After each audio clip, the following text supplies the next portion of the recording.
When you're entrenched in the writing world, you can forget readers aren't writers. They don't use technical writing terminology or talk about subverting tropes with form in book clubs. So if you want to communicate with your readers effectively, you need to speak their language. Today, I want to talk about how to speak your reader's language, review books like a reader. One way you can learn how to speak like a reader again is to write book reviews as a reader, not as a writer. This is something I discovered when I was writing young adult book reviews for Run Spot Run. The terminology I had to use there is completely different than the terminology I use on this channel. Here, I talk as a writer and editor to other writers.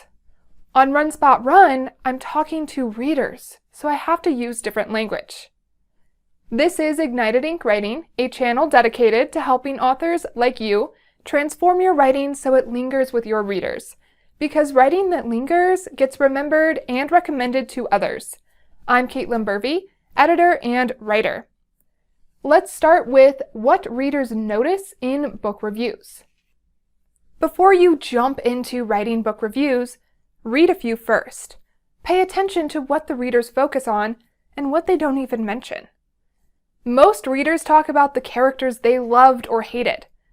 They share how the book made them feel. What they don't say is the pacing was off in chapter 4, or the point of view got really confusing halfway through. They might notice those things, but they're not going to use those words, that writing terminology, to talk about it. Instead, they might say, I was confused halfway through, I didn't know who was saying what. That's a point of view issue, but they're not going to use the words point of view. You'll also notice, if you read some book reviews from readers, that different readers read for different things in books. One of my good reader friends is all about the drama. She loves reading about those situations that make me cringe because they're so embarrassing. She finds it wildly entertaining. That's some of the things that she looks for in her books. Another friend I have is all about the plot. If something is not happening, she is not interested.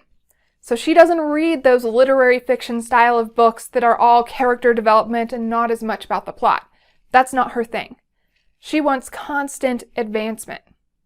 A fantasy reader I know reads for that sense of wonder. He reads for the magical system and the world the author has created, not so much for the plot or the characters. Yes, those have to be there and well developed, but he chooses a book for the magic system. So readers read for different reasons. Once you understand this, you can figure out what reasons a reader might pick your book. What is in there that readers can latch onto and be like, yes, this is the thing I love. For example, if you write science fiction, are you writing for readers who love to see how you might extrapolate our technology and discover what could happen in the future? Or are you writing for science fiction readers who like to know that people are still going to be people in the future, they're still going to have drama and the problems that we face today? Two different types of readers. So which one are you writing for? That's what you want to talk about when you're writing your marketing copy. So after you've read a few book reviews, it's time to try some. Next, I want to share how to practice your marketing copy through book reviews. Once you've gotten a feel for how readers communicate, how they write about books and their reviews, it's time to try it. Try out that new language that you've just learned. So write a few book reviews of your own. Pick your favorite stories, pick the most recent one you've read, definitely return to that book that you can't stop thinking about, and try and write a review using reader language, not writing language. Now, this doesn't have to be a book report type of review. It doesn't even necessarily have to be written out in long form. You might just jot down bullet points or compose it in your head. If you want to, you can post that review somewhere. So maybe you'll post it on Amazon, Goodreads, maybe you have a blog, maybe you get your book somewhere else and want to post it there. That's great. As we know as authors, it's hard to get reviews and they are so important when it comes to our marketing options. What you don't need to do is you don't have to post these reviews and you don't have to post every review you come up with. That is entirely up to you. So after you've practiced writing reviews for a couple of other books, try writing a review for your book from a reader's perspective. So you're going to come up with a review that you would like someone to write about it, and that you think highlights the reasons a reader might pick your story. So here's an example of the pseudo-book review I wrote for my book, When Magic Calls, a collection of modern fairy tales. I did this when I was coming up with my marketing copy. When Magic Calls by Caitlin Burvey is a collection of short stories twisting and combining fairy tales and exploring the question, what would a fairy tale look like if it were taking place today? Each story feels like magic has stepped into the modern world, leaving readers with a sense of wonder. There are mermaids, witches, selkies, changelings, and museums of magical artifacts. But more importantly, the characters feel like real modern people who find themselves face to face with a cursed object or tempting magical creature. These characters must learn to be strong and fight for what they want or fall prey to the darker side of magic. An important note, When Magic Calls is more in line with traditional fairy tales than those made for children today. Not all of the characters make it out alive. So I know that that's still a little writer-y, not quite fully reader language, but notice what I did not do was use writing terminology. So I didn't say it twists the tropes of fairy tales. Instead, I called them retellings that pulled fairy tales into modern times. It's the same point, but it's using something that's more like reader language instead of that writer language. I also didn't say three-dimensional characters. That's a writing term. Readers don't use that term. They say they loved that character. They say they believed that character was real. But they're not going to use terms like three-dimensional, fleshed-out characters, that sort of a thing. The other thing I did in my pseudo-book review was I filled it with buzzwords for my genre. You know what words define the genre you write in. If you write murder mystery, it's words like murder mystery, killer, detective, things like that. In fantasy, the buzzwords that I used were magic, fairy tales, selkies, changelings, witches, cursed objects. Those are all buzzwords in that genre that I was writing in. So I made sure to include them in my review, so I'll remember to use them in my marketing copy too. When you use a genre's buzzword, readers perk up because they're like, oh yes, that's a word that I connect with, that I know is often in stories I love. So that's why you want to try and use some buzzwords in your marketing copy. So now it's your turn to write a pseudo-book review to remind yourself to use reader language.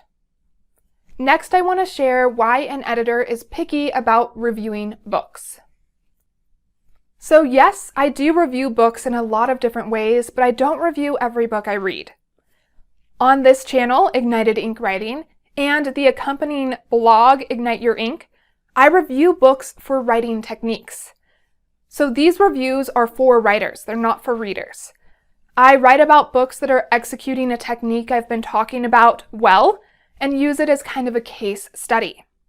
That is a completely different set of language and terminology and ideas than what I write about when I review books for Run Spot Run. On Run Spot Run, I review young adult books for young adult readers. That means I'm not using that writing terminology and I'm focusing on different parts of the reading experience. Now, could a reader know a writing term? Absolutely. But that just might not be the way they think about their books. So it's not that we're calling them stupid or anything, we're just trying to communicate with them the way they communicate with each other.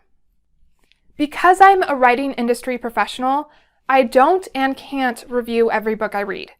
For one, it starts to feel like work that I'm not getting paid for. For two, if I worked with you as an editor and you have paid me, I cannot ethically write any reviews for you.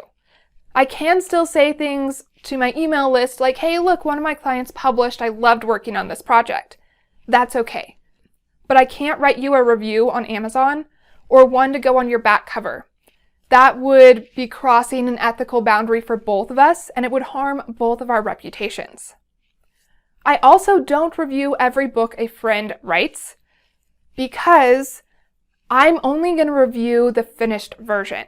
So if we worked in a critique group together, but I haven't read the actual book yet, I'm not going to write a review until I have, because I might accidentally write about a scene that you cut that I know about, or something like that.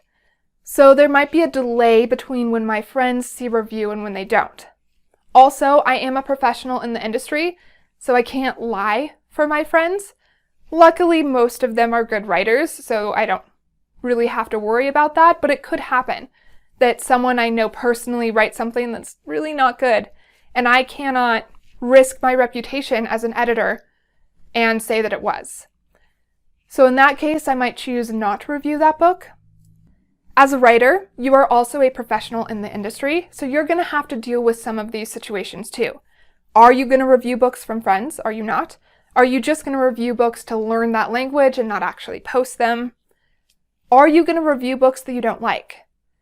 This is something that I do kind of avoid, especially for independent authors. If I read something and I didn't like it, I might just choose not to post that review. Instead, I'd rather post a review about the book that I absolutely loved, because I know how hard it is to get those reviews, and I know how devastating it is to get a bad review. It's a balancing act. Also, like I said, I can't review all of them, so why review the one that I didn't like if I only have time for one? I'm going to review the one that I did. Now, regardless of how you choose to publish or not publish your reviews, it's a good idea to at least think through them, to remind yourself of that reader language, to reconnect with them, especially when you're writing your marketing copy.